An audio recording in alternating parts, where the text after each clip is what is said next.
vì một cuộc đời. Ngày xưa kia khi anh giàu sang, ai nói anh em tình thâm, nhưng đến nay xa cơ không còn. Buồn vì một cuộc tình, ngày nào anh không biết trân trọng. Ngỡ mất đi từ lâu, bỗng quay về đây. Ngồi bên em không sao nhìn em, ngồi bên em tim anh bật khóc. Thời gian qua anh đã cho em cay đắng trong đời. Mãi mê anh em tình thâm, bỏ quên sau lưng một người. Trắng tay thâm tình đã rời xa anh. Bỗng trống không nghe đau lòng, trắng tay ân tình quay về bên anh.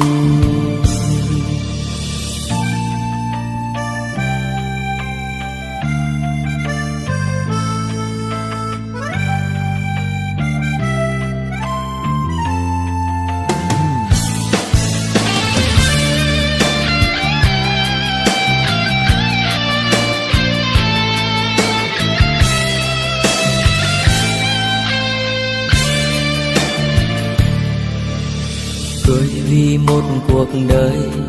Ngày xưa kia khi anh giàu sang, ai nói anh em tình thâm, nhưng đến nay xa cơ không còn.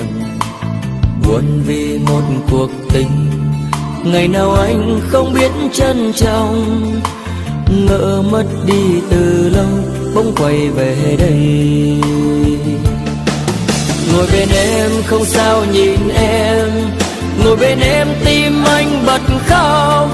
Thời gian qua anh đã cho em cay đắng trong đời.